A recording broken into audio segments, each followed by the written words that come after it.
Allez, on va parler avec Maître Hans rapidement. Maître Hans, alors, c'est quoi la prochaine étape maintenant de la préparation de ces athlètes sur qui, je rappelle encore une fois, la Côte d'Ivoire font vraiment de gros espoirs? Oui, il faut fonder beaucoup d'espoir sur nos 3 qualifiés pour les JO. Et donc la prochaine étape, d'abord, c'est en mai, du 4 au 8 mai. Les coachs, deux de nos coachs doivent se rendre en Corée dans le cadre donc, de la préparation des JO. Ça s'impose à nous. Il faut absolument que les coachs y aillent. Ensuite, le 16 mai, nous serons en Égypte pour prendre part au championnat d'Afrique qui se tient à Port Saïd. Souvenez-vous que nous sommes champions d'Afrique en titre que nous avons obtenu en Tunisie en 2014. Donc nous allons pour deux raisons. La première raison, c'est pour défendre notre titre. Et puis la première raison, c'est pour défendre notre titre. La deuxième raison, c'est toujours dans le cadre des préparatifs où nous allons procéder à des réglages dès leur retour demain, ici à 19 h. Et puis bon, on va tester ces réglages-là à l'issue du championnat d'Afrique qui se tient à Port Saïd. Et puis le reste va se poursuivre comme nous l'avons prévu sur le technico-tactique et mental. En tout cas, nous vous recevrons avec beaucoup de plaisir. Je dis, hein, le taekwondo et l'athlétisme sont les 2 disciplines phares sur lesquelles la Côte d'Ivoire fonde vraiment de gros espoirs. Et je peux vous le dire, si nous mettons en prière, et si les moyens surtout accompagnent bien nos athlètes, la Côte d'Ivoire devrait briller lors de ces Jeux de Rio. On termine cette émission avec la question de sport. Et nos équipes ont simplement posé cette question. Quelle est la différence entre un entraîneur et un sélectionneur?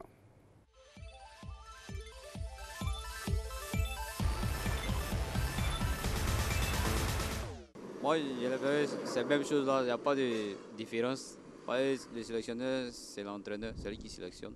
Un sélectionneur, c'est celui qui choisit les joueurs, qui fait le choix des joueurs. L'entraîneur, c'est celui qui s'occupe des joueurs, qui coach les joueurs par rapport à un match donné, voilà, je crois. Un sélectionneur, c'est celui qui fait le choix des joueurs. Et l'entraîneur, c'est celui qui dirige un peu le match de son équipe. Bon, il n'y a pas de différence en tant que tel. Hein. Un sélectionneur et un entraîneur. Bon, en tout cas, je ne vois pas trop. Un sélectionneur, je pense que c'est celui qui est fait pour appeler les joueurs. Et un entraîneur, c'est celui qui encadre les joueurs, pour moi.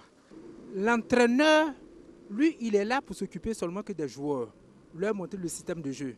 Maintenant, le sélectionneur, bon, lui, il est là, il connaît la qualité des joueurs, donc il fait des tris. Ceux qui sont bons à chaque poste, bon, il les appelle et puis bon, il les met à la disposition de l'entraîneur. Un sélectionneur, c'est un sélectionneur qui enseigne, qui a une chose, qui recrute. C'est un entraîneur de l'équipe nationale. Mais un entraîneur, c'est un entraîneur de club. Ce qui fait la différence, un sélectionneur et puis un entraîneur. Quelle est la différence? Je ne connais pas. À vrai dire, je ne vois pas trop de différence. Parce que le sélectionneur, c'est l'entraîneur et puis le coach. Bon, voilà, je ne vois pas de différence. Un entraîneur et un sélectionneur. La différence. L'entraîneur, il pense que c'est celui au cours du match qui fait quoi, la programmation du match, qui suit l'encadrement technique des joueurs, les formes. Et le sélectionneur, il n'y a pas grande différence, je pense. Le sélectionneur, c'est celui qui fait peut-être les transferts, qui recrute et qui vend aussi peut-être les joueurs. C'est la différence que moi je vois qui est là.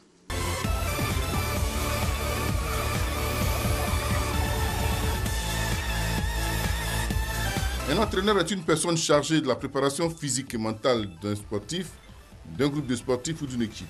Il gère les tactiques, les stratégies, l'entraînement physique et apporte un soutien moral aux sportifs. Le sélectionneur est la dénomination d'un entraîneur se trouvant à la tête d'une équipe nationale. En plus de son rôle d'entraîneur, il a la direction de l'équipe pendant les matchs. Le sélectionneur a pour fonction de choisir parmi les joueurs admissibles ceux qui représenteront leur pays au sein de l'équipe nationale.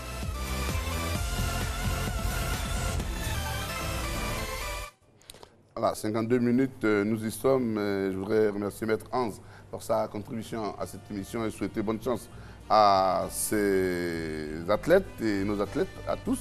Merci à Koulibaly Seydou qui nous a accompagnés tout au long de cette émission. Et si vous entendez cette musique en fond sonore, on l'a dit en début d'émission, sport et musique font bon ménage. Évidemment, nous sommes de plein cœur et beaucoup de soutien à notre ami Assalfo et à toute l'organisation du FEMUA et à la Côte d'Ivoire évidemment qui a abrité cette importante cérémonie qui perdurera, on en est sûr, longtemps donc.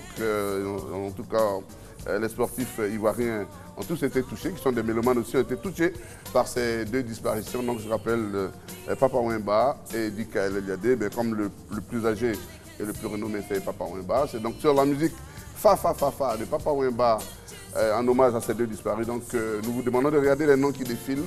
Et grâce à toutes ces personnes, eh bien, nous avons pu vous présenter ce nouveau numéro de Lundi Sport. Merci à toute l'équipe de reportage et merci également à nos stagiaires, qu'on ne cite pas toujours, mais qui sont très actifs dans la préparation de ces émissions. Alexandrine Kwasi et Noah également d'Indané étaient donc à la réalisation. Merci, au revoir et à bientôt. Koji, nous savons faire des maisons.